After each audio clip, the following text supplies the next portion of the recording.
Hello everyone.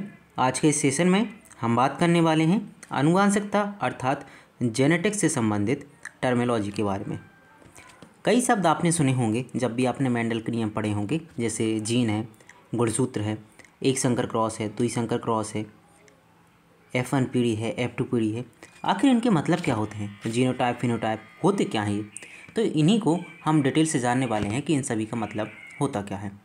उसे जानने से पहले आपको जानना चाहिए कि आखिर आनुवांशिकता जेनेटिक्स होता क्या है। तो ये समझो कि देखो, हमारे पास जो भी लक्षण हैं वो सब कहाँ से आ रहे हैं, हमारे माता पिता से आ रहे हैं। उनके पास कहाँ से आए होंगे, उनके माता पिता से आए होंगे। ठीक है, तो हम कह सकते हैं कि जो माता पिता से संतान में कुछ लक्षणों का स्थानांतरण होता है, और इसी स्थानांतरण का अगर हम अध्ययन करते हैं तो इसी को हम बोलते हैं आनुवांशिकता या फिर जेनेटिक्स। अगर हम बात करें जेनेटिक्स शब्द का प्रयोग सबसे पहले किसने किया था, तो आप बोलना 1905 में विलियम बेटसन ने सबसे पहले जेनेटिक्स शब्द का उपयोग किया था। ठीक है, और जेनेटिक्स के बारे में बताया किसने था पहले, तो आप बोलना ग्रेगर जॉन मेंडल ने सबसे पहले अपने प्रयोग द्वारा सिद्ध किया और बताया कि जेनेटिक्स नामक कोई चीज़ होती है। ठीक है, जहाँ पे क्या होता है, जो माता पिता हैं वहाँ से आने वाली नई पीढ़ी में, संतति में गुणसूत्र होता है, गुणसूत्र में होते हैं DNA। ठीक है, उनके द्वारा क्या होता है, जो हमारे पास लक्षण होते हैं, कैरेक्टर होते हैं, उनका स्थानांतरण होता है। ठीक है, तो सबसे पहले हम बात करते हैं गुणसूत्र की। हालांकि ये आपके पास तीसरे नंबर पर पढ़ना था, लेकिन आप कंफ्यूज हो गए, इसलिए हम इसे पहले नंबर पर आपको पढ़ाते हैं और समझाते हैं कि आखिर गुणसूत्र होते क्या हैं। ठीक है, तो आप बोलना कि हमारे पास जो DNA होता है और प्रोटीन, DNA और प्रोटीन इन दोनों से मिलकर हमारे पास एक धागेनुमा संरचना होती है, जो क्या करती है, जीनों को बहन का मतलब होता है रखने का काम करती है। इसी को हम बोलते हैं, क्या बोलते हैं, इसी को गुणसूत्र बोलते हैं। वहीं अगर हम बात करें मनुष्य में गुणसूत्रों की संख्या कितनी होती है, तो आप बोलना मनुष्य में गुणसूत्रों की संख्या होती है 40। और वहीं अगर हम जोड़े की बात करें तो आप बोलना 2-2 के जोड़े में पाए जाते हैं, इसलिए हम कभी कभी कहते हैं कि हमारे पास में 23 जोड़े गुणसूत्र पाए जाते हैं। ठीक है, ओके। तो अगर इसकी बात करें कि कहाँ पे पाए जाते हैं, तो बोलना हमारे पास क्या होता है, हमारे पास सेल होती हैं। ठीक है, सेल के अंदर आप देखना हमारे पास पाया जाता है न्यूक्लियस, केंद्रक पाया जाता है। और इसी केंद्रक के अंदर अगर हम इसको बड़ा करके देखें तो ऐसा मानकर चलिए केंद्रक है, इसको हमने बड़ा कर लिया है। तो आप देखना पहले नॉर्मल ऐसे आपके पास में धागेनुमा संरचना पाई जाएंगी। ठीक है, इन्हीं को हम बोलते हैं, इनको बोलते हैं क्रोमेटिड। क्या बोलते हैं इनको बोलते हैं क्रोमेटिड। और जब ये जुड़ के हमारे पास में कुछ ऐसी संरचना बना लेते हैं, ऐसी, ठीक है, इसे हम बोलते हैं क्रोमोसोम। क्या बोलते हैं, क्रोमोसोम। ये क्रोमेटिड है धागेनुमा, ये से बोलते हैं क्रोमोसोम। ठीक है, इसके अंदर होता है हमारे पास DNA। अब समझो कि हमारे पास में ऐसा मान कर चलो कि ये आप जो देख रहे हो ना, ये हमारे पास एक क्या है, क्रोमोसोम। ठीक है, अब ये क्रोमोसोम का अगर तुम यहाँ से हिस्सा काटोगे तो आपको यहाँ पे एक द्विकुंडलित मॉडल दिखेगा। आपको कुछ ऐसी ऐसी संरचनाएं दिखेंगी, ऐसी, और यहाँ पे कुछ बॉन्ड होंगे। तो इसी को हम बोलते हैं DNA। इसको क्या बोलते हैं, DNA। तो आप बोल सकते हो कि हमारे पास एक गुणसूत्र होगा, क्रोमोसोम होगा, और उसमें क्या होंगे, हमारे पास में DNA के कई खंड होंगे। और जब हम DNA के किसी एक ही खंड को देखते हैं, DNA के छोटे से खंड को देखेंगे, इसी को हम बोलते हैं जीन। ठीक है, बात क्लियर है। तो यहाँ पे समझो गुणसूत्र का काम क्या होता है, तो आप बोलना गुणसूत्र का काम होता है DNA को सुरक्षा प्रदान करने का, कि उससे वो अगली पीढ़ी में जा सके, उसको वहन करने का काम होता है ये। ठीक है, DNA का काम क्या होता है, तो DNA अगर हम बात करें DNA का काम क्या होता है, तो आप बोलना जो DNA होता है ना, DNA का काम होता है एक प्रकार के ब्लूप्रिंट का। ठीक है, तो आप बोलना DNA काम करता है एक प्रकार से ब्लूप्रिंट का। अब ये ब्लूप्रिंट क्या होता है, जैसे हमारे पास बुक होती है, सिलेबस होता है, उसमें हमें एक ब्लूप्रिंट दिया होता है कि आपको कहाँ से किस चैप्टर से कितने नंबर का क्वेश्चन आएगा। वैसे ही हमारे पास DNA होता है, इसके पास ब्लूप्रिंट होता है कि आने वाली जो संतति होगी, जो बच्चा होगा, उसके नाक कैसी होगी, उसके कान कैसे होंगे, आँख कैसे होगी, बाल कैसे होंगे। ठीक है, सीधी सिंपल बात अगर हम समझाएं तो ये क्या है, एक प्रकार से हमारे पास में मनुष्य शरीर, जो हमारे पास में मनुष्य बॉडी है, हमारे पास में ह्यूमन बॉडी है ना, उसको ये निर्देशित करता है कि ह्यूमन बॉडी होती कैसी है, इसकी हाइट क्या होगी। ठीक है, इसका रंग कैसा होगा, इसके जो पाँव हैं, पाँव 2 होंगे, हाथ 2 होंगे। ठीक है, 2 आँख होंगी, 2 कान होंगे। तो ये निर्देशित करने का काम कौन करता है, DNA करता है। इसके पास स्टोर होती है जानकारी, माता पिता से आती हुई स्टोर होके, कि आखिर जो आने वाला बच्चा होगा वो बनेगा कैसा। अगर DNA नहीं होता तो पता चलता कि मनुष्य का जो परदादा है वो कोई और है शक्ल में, और जो बच्चा हुआ है वो कुछ और है। ठीक है, इसी की वजह से हमें सब मनुष्य एक जैसे दिखते हैं, कि सबके पास 2 हाथ होते हैं, 2 पैर होते हैं। किसकी वजह से, DNA की वजह से। अब इसके बाद हम पढ़ते हैं जीन के बारे में। आखिर ये जीन क्या है? अभी हमने आपको बताया था कि हमारे पास जो डीएनए के सेगमेंट होते हैं उसमें से अगर हम छोटा सा टुकड़ा ले लें उसे हम बोलते हैं जीन। तो जीन का काम क्या होता है? तो आप बोलना डीएनए का वह भाग जो किसी विशेष लक्षण को नियंत्रित करता है, किसी विशेष लक्षण को नियंत्रित करता है। जैसे हमारे पास जो डीएनए था, डीएनए क्या कर रहा था? डीएनए का काम था हमारे पास में जो पूरी ह्यूमन बॉडी है ना, पूरी ह्यूमन बॉडी को देख रहा था ये कि आखिर तुम्हारी संरचना बननी कैसे चाहिए, स्ट्रक्चर होना कैसे चाहिए। लेकिन अगर हम पर्टिकुलर एक भाग की बात करें, जैसे कि यहाँ पे इन्होंने बात की आँखों के रंग की, ठीक है, आँखों का रंग कैसा होगा, तो इसके लिए पर्टिकुलर हमारे पास में एक जीन होगा। हो सकता है हमारे पास जो शरीर है उसका रंग कैसा होगा, उसके लिए एक अलग जीन होगा, ठीक है। हमारे जो बाल हैं, बाल होंगे कैसे, बालों का रंग कैसा होगा, उसके लिए हमारे पास में एक अलग जीन है। हम दूसरी बात क्या करें, आप ही बताओ ज़रा, आप सोचो कि और क्या क्या है जो एक जीन कर सकता है, ठीक है। हमारे जो हाथ हैं वो कैसे होंगे, ये जीन का एक निर्देशित है कि नहीं। तो क्या है, पूरी बॉडी को देख रहा था कि संरचना होगी कैसी, कौन देख रहा था? डीएनए देख रहा था। लेकिन पर्टिकुलर उस बॉडी के एक अंग को देखने का काम कौन करता है, ये कैसा होगा, ये करता है हमारे पास में जीन। अब इसके बाद आता है हमारे पास में एलील। आप बोल सकते हो जो हमारे पास में जीन था ना, उसी का वैकल्पिक रूप है हमारे पास में एलील। वैकल्पिक रूप का मतलब ये था, अभी हमने बात की थी कि हमारे पास एक जीन होगा और जीन का काम क्या था, हमारे पास जो आँख है, आँख के रंग प्रदान करने का काम कर रहा था हमारे पास में जीन, ठीक है। अब जो जीन होता है ना, जीन भी दो ग्रुप में पाया जा सकता है। जैसे हमारे पास में एक टी है और एक टी है। यहाँ पे अगर ये वाला टी आया तो हम बोलेंगे कि वो जो बच्चा होगा वो कैसा होगा, लंबा होगा। और स्मॉल टी आया तो हम बोलेंगे बच्चा कैसा होगा, बौना होगा। हो सकता है अगर हमारे पास में एक ऐसे ही हम मान लेते हैं जीन कि अगर हमारे पास में बी आया तो हम बोलेंगे जो आँखों का रंग है वो कैसा होगा, ब्लू होगा। ओके, स्मॉल बी आया तो हम बोलेंगे उसका आँखों रंग कैसे होगा, ब्लैक होगा। तो अभी हमने बात की थी जीन का काम क्या था कि ये बता रहा था कि आँखों का रंग होगा कैसा, आँखों का रंग होगा कैसा। और हमारे पास जो एलील ये पर्टिकुलर बताता है कि आँख का रंग ब्लू होगा या ब्लैक होगा या ब्राउन होगा, ब्लू ब्लैक ब्राउन कैसे रंग होगा, ये पर्टिकुलर बताता है कि अगर हमारे पास जो एलील मिल रहा है जैसे जोड़ा होगा उसके हिसाब से या तो आपका ब्लू हो सकता है या ब्लैक हो सकता है या फिर ब्राउन हो सकता है। ये पर्टिकुलर बात कौन बता रहा है, एलील बता रहा है। वैसे ही एलील एक और बात बताएगा, और भी बात बताएगा, लेकिन एक और समझो कि जो बच्चा है वो लंबा होगा, बौना होगा या बीच का होगा, ठीक है, पतला होगा, मोटा होगा, ये बात भी कौन करता रहता है, एलील ही करते हैं, ठीक है। बात क्लियर है? ओके, अगली बात करते हैं हम जीनोटाइप की। आपके पास दो वर्ड और पढ़ोगे, एक होता है जीनोटाइप, एक होता है हमारे पास में फिनोटाइप। जीनोटाइप क्या है, तो आप बोलना जीव का आनुवांशिक संयोजन, मतलब भीतर जीव कैसा है वो अगर हम बात करते हैं इसे बोलते हैं जीनोटाइप। और फिनोटाइप का मतलब होता है जो जीव है वो बाहर से कैसा दिख रहा है उसे हम बोलते हैं फिनोटाइप। बहुत अच्छे से आप समझोगे इसको। जैसे मान के चलो हमारे पास कैपिटल टी है, इसका मतलब है कि जो आने वाला जीव है, पेड़ पौधा है या फिर कोई मनुष्य है, वो कैसा होगा, लंबा होगा। स्मॉल टी और स्मॉल टी अगर एक साथ में हमारे पास दो एलील आते हैं, इसका मतलब है कि हमारे पास में कैसा होगा जीव, बौना होगा, छोटे कद का होगा। अगर कैपिटल टी और स्मॉल टी आता है तो इसका मतलब होता है हमारे पास में कैसा होगा, वो लंबा होगा।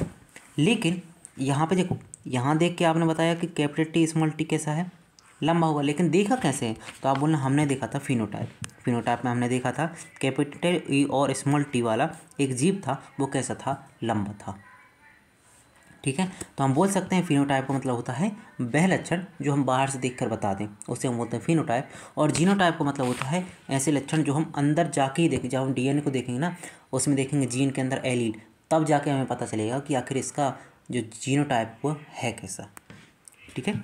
ओके, अभी हम बात करते हैं डोमिनेंट जीन और रिसेसिव जीन। ये दो अलग से चीज़ क्या है, देखो अभी हमने आपको बताया था ना, फिनोटाइप में बताया था कैपिटल टी और स्मॉल टी वाला एक हमारे पास में आ रहा था एलील वाला, और इसको हमने बोल दिया था लंबा है। कैसा बोल दिया था, इसको लंबा बोल दिया था क्योंकि हमने बाहर से देखा ये लंबा है। तो यहाँ पे आप देखोगे एक कैपिटल टी है और एक स्मॉल टी है। अब इसमें से आप देखो जो कैपिटल टी है ना, इसको हम बोलते हैं डोमिनेंट जीन और जो स्मॉल टी है इसको बोलते हैं रिसेसिव जीन। मतलब हमारे पास ये प्रभावी जीन होगा और ये अप्रभावी जीन होगा।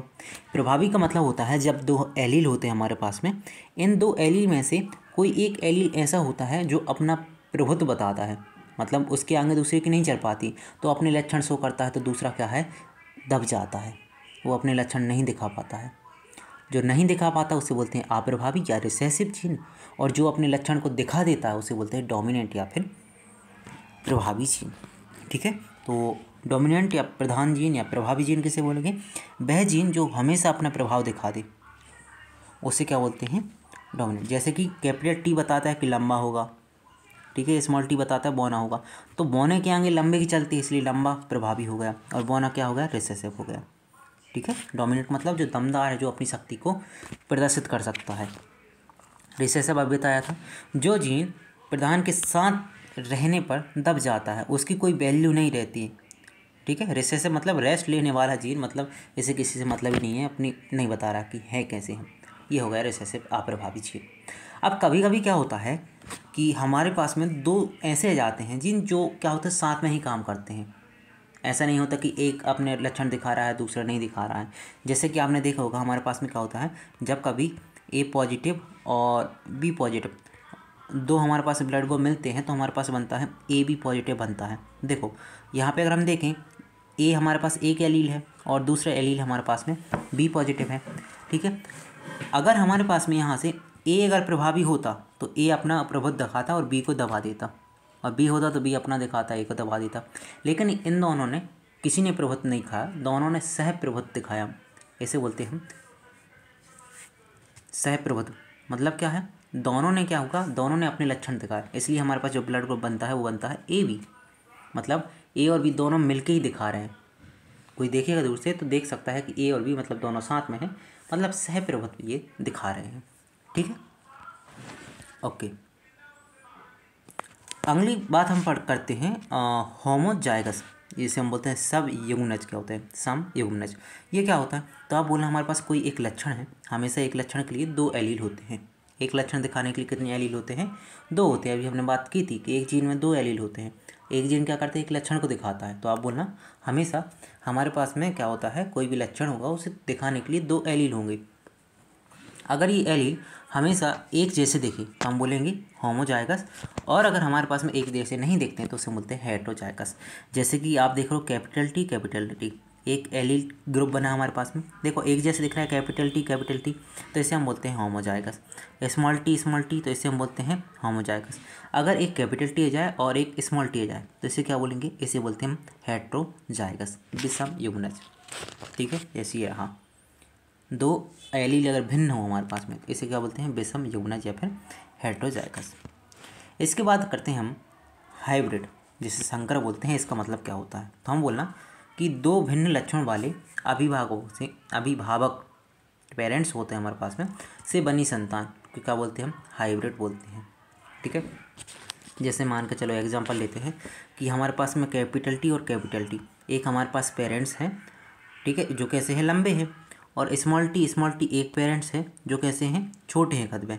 ठीक है, ये माँ हो सकती है, पिता हो सकता है, पिता या माँ दोनों में से कुछ भी हो सकता है। ठीक है, तो अब हम देखेंगे इन दोनों से जो भी संतति प्राप्त हो रही है। ठीक है, तो हमारे पास कैपिटल टी स्मॉल टी एक नई संतति प्राप्त हुई, तो ये हो गई हमारे पास हाइब्रिड, मतलब संकर। मतलब सीधी सिंपल बात ये है कि हमारे पास में एक लक्षण माँ से आया, एक पिता से आया, और दोनों से मिलकर दो लक्षण मिले हैं हमारे पास, फिर एक लक्षण बन रहा है। ऐसे एक लक्षण बनने को जो हमारे पास संतान हो रही है उत्पन्न, उसे हम बोलते हैं हाइब्रिड। क्या बोलेंगे, हाइब्रिड। और इस जो पीढ़ी है इसको बोलते हैं हम F1 पीढ़ी। ठीक है, इसके बाद हम बात करते हैं म्यूटेशन, अर्थात उत्परिवर्तन क्या होता है। तो आप बोलना जो हमारे पास में जीन या गुणसूत्र होते हैं उसमें अचानक से कभी कभी क्या होता है, परिवर्तन हो जाता है। नॉर्मल जैसे होना चाहिए वैसा नहीं होता और अचानक से कोई परिवर्तन हो जाता है, इसे बोलते हैं उत्परिवर्तन या फिर म्यूटेशन। जैसे कि हमारे पास जो आरबीसी होती है, क्या होती है हमारे पास में, आरबीसी होती है। नॉर्मल कैसे होता है, नॉर्मल इसका साइज हमारे पास में डिस्क साइज होता है इसका। ठीक है, कैसा होता है, डिस्क होता है। लेकिन कभी कभी इसमें क्या होता है, हमारे पास में आरबीसी बनाने वाले जो हमारे पास में जीन होते हैं, ठीक है, जीन या डीएनए होते हैं, इनमें क्या होता है, परिवर्तन हो जाता है। तो ये हमारे पास में कुछ ऐसी हंसी आकार हो जाती है, ठीक है। तो इसे हम बोलते हैं सिकल सेल एनीमिया। आरबीसी खाने लगती शरीर को अंदर के अंदर, ठीक है। तो आरबीसी में क्या हुआ, नॉर्मल डिस्क साइज होना था, लेकिन किसी परिवर्तन के कारण क्या होता, इसका आकार बदल गया है, ठीक है। तो एक प्रकार का ये क्या हुआ, इसमें परिवर्तन हुआ है, इसी को बोलते हैं हम म्यूटेशन या फिर उत्परिवर्तन। इसके बाद करते हैं हम बात क्रॉस की। क्रॉस है, क्रॉस का बोलते हैं संकरण। इसका मतलब क्या होता है, तो आप बोलना दो व्यक्तियों के मिलने की प्रक्रिया जो होती है जिससे नई संतान बनती है उसी को बोलते हैं क्रॉस। जैसे हमने बोला कि यहाँ टीटी थी और यहाँ पे टीटी, अब ये दोनों जो मिल रहे हैं, यहाँ पे जो क्रॉस का निशान है ना, या बोलना जहाँ पे एक क्रॉस का निशान दोनों को मिलने की प्रक्रिया बता रहा है, इसी को हम बोलते हैं क्रॉस या फिर संकरण, ठीक है। दो व्यक्तियों के मिलने की प्रक्रिया, या फिर आप बोल सकते हो दो हमारे पास में युग्मक थे, वो दोनों युग्मक मिल रहे हैं, इस प्रक्रिया को हम बोलते हैं क्रॉस या फिर संकरण। इसके बाद बोलते हैं गैमीट क्या है, तब बोलना जनन कोशिका जो हमारे पास में होती है, जो आधे गुणसूत्र रखती है, उसे बोलते हैं गैमीट, ठीक है। गैमीट या फिर इसी को बोलते हैं हम युग्मक, क्या बोलते हैं, युग्मक। जैसे कि नॉर्मल हम देखें इस पर में हमारे पास में मेल में एक्स वाई होता है, तो एक हमारे पास गैमीट ये हो गया, और फीमेल होता है एक्स एफ, तो एक गैमीट हमारे पास में ये हो गया, ठीक है। अब यहाँ ये दोनों क्रॉस करेंगे तो यहाँ पे कुछ नया बनेगा, ठीक है। इसको बोलते हैं F1 संतति, और जो भी होगा वो बच्चा लड़का होगा लड़की होगी, इसे हम देख के आगे बता सकते हैं, ठीक है। गैमीट का मतलब युग्मक, मतलब एक नर से आएगा और एक मादा से आएगा, ओके। इसके बाद करते हैं जायगोट। जायगोट क्या होता है, तो बोलना जो गैमीट है ना, एक हमारे पास में यहाँ पे मान कर चलो, यहाँ पे एक्स वाई था और यहाँ से एक्स एक्स था। अब यहाँ से हमारे पास में एक्स आया और यहाँ से हमारे पास में एक्स आया, तो हमारे पास में यहाँ पे एक और नई संरचना बन रही है, तो इसी को बोलते हैं हम, क्या बोलते हैं, जायगोट। क्या बोलेंगे, जायगोट। दो हमारे पास में गैमीट संलयन हुए और एक कोशिका को बनाया, तो इसी को बोलते हैं हम गैमीट या फिर युग्मनज, सॉरी जायगोट बोलेंगे इसको। मोनोहाइब्रिड क्रॉस क्या होता है, तो आप बोलना एक लक्षण के आधार पर किया गया संकरण। मतलब अगर हम किसी पीढ़ी का अध्ययन कर रहे हैं और वहाँ पे केवल एक लक्षण का अध्ययन कर रहे हैं और उसी के लिए हमने क्रॉस कराया है, तो उसे हम बोलते हैं मोनोहाइब्रिड क्रॉस। मतलब एक संकर संकरण, एक संकर संकरण का मतलब होता है केवल एक लक्षण के लिए, जैसे कि यहाँ पे हम केवल लंबाई का अध्ययन कर रहे हैं, ठीक है। और डाईहाइब्रिड का मतलब होता है जहाँ पे हम दो लक्षणों के आधार पर कर रहे हैं। हो सकता है कि हम एक लक्षण में देख रहे होंगे कि पौधा लंबा है या छोटा है, और दूसरे में हम देख रहे होंगे कि जो रंग है उसका रंग कैसा है, जो बीज है उसका रंग कैसा है, ठीक है। तो हमने दो लक्षण को एक साथ अध्ययन किया, उसे बोले हैं डाईहाइब्रिड क्रॉस, ठीक है। इसके बाद बोलते हैं जेनेटिक कोड। तो बोलना जो डीएनए होता है ना, डीएनए में सूचना का एक क्रम होता है, जो किससे बना होता है, प्रोटीन से बना होता है, इसी को हम बोलते हैं जेनेटिक कोड। हमारे पास ये जो हमारे पास में ये हमारे पास क्या है, ये हमारे पास में डीएनए है, ठीक है। अब यहाँ पे हमारे पास में कोड जुड़े हुए हैं, जैसे सी है, CG है, 80 है, ऐसे हमारे पास में कोड है ना, क्रम वाइज जुड़े होते हैं। किससे बने होते हैं, ये प्रोटीन से बने होते हैं, तो इसी को बोलते हैं जेनेटिक कोड, ठीक है। ये जेनेटिक कोड ही बताता है कि आगे जो आने वाला बच्चा है उसकी संरचना आखिर होगी कैसी। इसके बाद तो बोलते हैं म्यूटेशन रेट। म्यूटेशन रेट का मतलब होता है जो उत्परिवर्तन हो रहा है वो किस गति या किस आवृत्ति से हो रहा है, उसी को बोलते हैं म्यूटेशन रेट।